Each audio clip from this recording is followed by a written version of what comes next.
human being? I mean, because I'm worried that if somebody asks you in debate, how do you define a human being, and you say something like, something that can reason and feel or emote or whatever, then they're going to say, well, you just equivocated, or not equivocated, but I mean, those are just, what did you say, immediately exercisable capacities. So the argument it devolves into exactly what they've been arguing all along. Well, I mean, okay, human being, there's the meaning, what do we mean by human being, and then what we mean by a person. Right. Human being is a member of a species that generally, not always, has 46 chromosomes in its cells. So it's a biological species. Right. Typically, it's not every, you have some human beings who have that, some who don't have that. So I would say, that's what I would say is that it's defined biologically, and you can determine that. Now, one more step. There's a rational animal. And there could be rational animals that aren't of the human species. I mean, I don't think we know of any, but maybe there's life on some other planet, extraterrestrial life. If they're a rational animal, then they also are valuable and are subjects of rights. So that's what I mean. Human being is is a member of the species Homo sapiens. And that's going to be characterized by, you can determine that genetically. It also has to be a whole, it has to be a whole member of the human species. Otherwise, it's not like, like explanted part or human tissue or something. Right. Okay. Person. A person is a being with a rational nature. An individual with a rational nature. So now, rational nature means that it has the constitution that orients it to. It has all the, whatever is in its being orients him or her to reasoning, making free choices. That's what I mean by a person. And so then I think every person has dignity or is a subject of rights.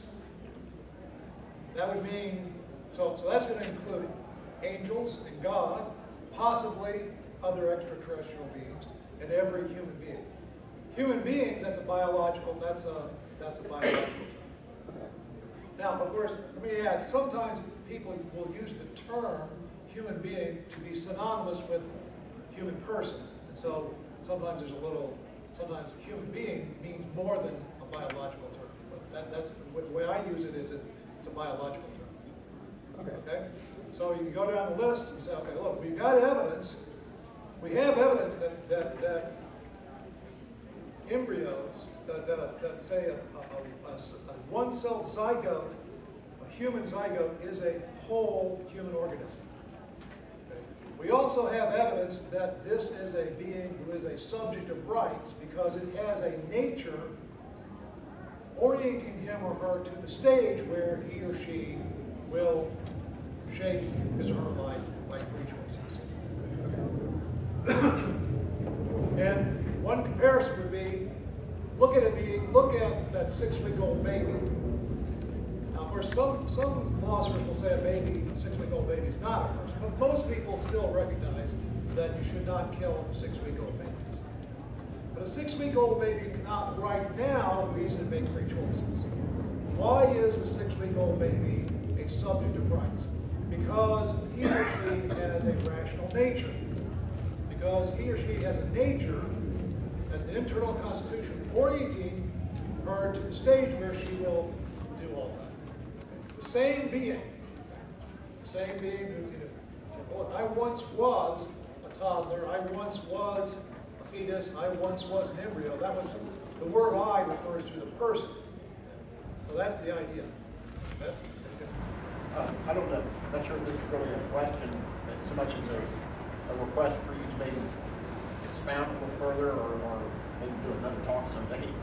You mentioned the war on nature in the name of autonomy, and it kind of triggered something. I think, well, that seems to be getting more and more difficult to make exactly the kind of argument you're making, which I think is a very sound argument, because people, the blurring of the distinctions between nature and, I should say, natural or essential qualities versus accidental or acquired qualities.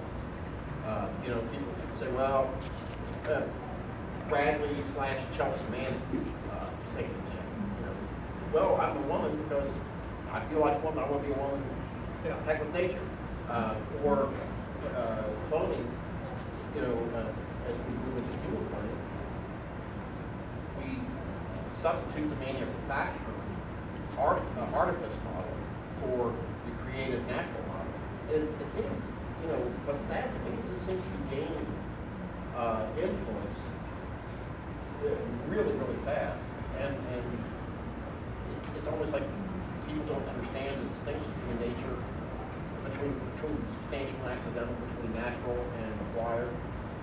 Where do you see that going? Well, yeah. So I think that I mean, there's two ways that when people say, well, people are getting to the point where they don't recognize the difference between A and B anymore, and how do you deal with that? How do you get beyond that? So the temptation is to think, okay, I have to sidestep that and not address. I think the temptation for me is to say, okay, well, I'll skip over that and go at it a different way.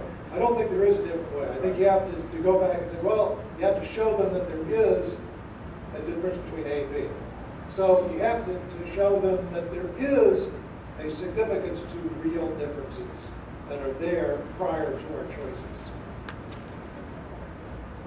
I think we can do that, but you know, I think sometimes they don't always recognize how much they're assuming in their arguments.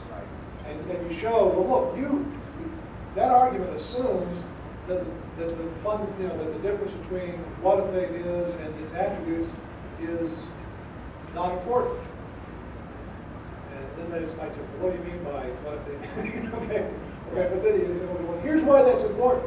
It just seems like, you know, it's so difficult all the time to have to go back to way back in an argument. Yeah, well, I think here we're having to go back. I think this is what I was talking about. I think sometimes the argument is clearer now than it was 20 years ago. I think we've seen that we need to go back to the basics more and more. So I think this idea, I know I'm harping on it, but this idea that we are valuable in virtue of what we are, not in virtue of certain attributes that we have. That's, I think, what's at issue here. And that's similar to what was at issue in the 19th century on slavery. It's the fact that you're a human being that makes a difference, not the color of your skin. That's what Martin Luther King would say. Or, 20th century, but again, it's 19th and 20th century. We've been dealing with this for in different guises, this fundamental issue for a long time. Yeah. Well, not to be depressing, but what I'm seeing in the culture is, and my concern is among younger people, and there's a lot of them here. I spoke not too long ago at a graduate level law class, mostly women here in the city, and we're using arguments like that, and they don't care. They don't care whether it's a human being. They don't care if it's a person. The lowercase God now is my choice. And some of these young women were mothers. And I don't know how, and I'm not asking you to answer this, but there's such a gap. There's a difference between someone who's intellectually honest and disagrees with you and is willing to follow the argument. But when you get this wall where they don't even want to accept even look at the basic premises, and that's a frightening thing because these are, like I said, these are graduate level law school women. Well, I mean, I think you have. I just think that one thing to remember is when you're in these arguments, no one is convinced by an argument just right away. I do think arguments do make a difference. I mean, some people maybe it doesn't for all people, but I think what happens in arguments is that you plant seeds, and it takes a while. So I don't remember very many, maybe one or two times where I've been in an argument with somebody and they said, "Ah, you win. Right? You're right." That's But hopeful. I have had. It's hopeful. Yeah, but what, you know, they keep arguing, or they might say something like, well, okay, you're making a good point. I have to go home and think about that, which is sometimes a prudent thing to do. Instead of just changing right away, sometimes you have to kind of get some breathing room to kind of look at the whole issue. But I think showing someone that they are logically inconsistent is not a surefire guarantee that they're going to change their mind. But it can help. I mean, I think I think it often does. I mean, we've seen, you know, some of the famous, you know, there are famous examples, but there are a lot of examples that aren't. You know, Bernard Davis and Abby Johnson. I mean, there are plenty of these abortionists who have changed their minds, or people who, you know, who were pro-abortion and now, you know, see this.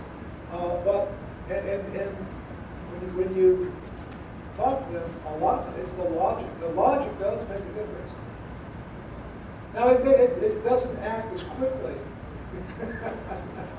as it should, and we don't always see it, you know, work. And of course, there's a lot of other things going on there too. I mean, somebody has to be open. If someone really says, well, look,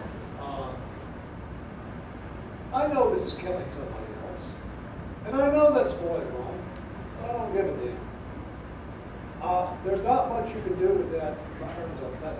That's a moral problem right there, not just a law. I mean, the morals is going to be is mixed up with this a lot. But you can't. I mean, then you got to make a plea. What they need is preaching, pleas, not logic. But there's a lot of times it's mixed in with bad logic too. So. I liked your example of the dog, and I'm not a pet hater, because I think in today's world, animals are in many ways replacing children in people's lives.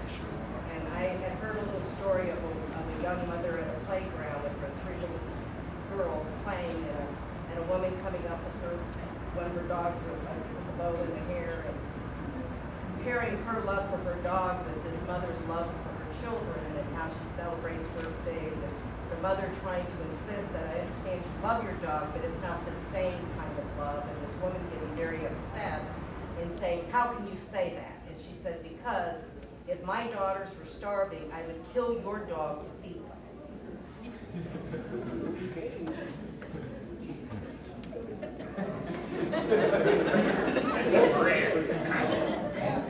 Maybe on that note.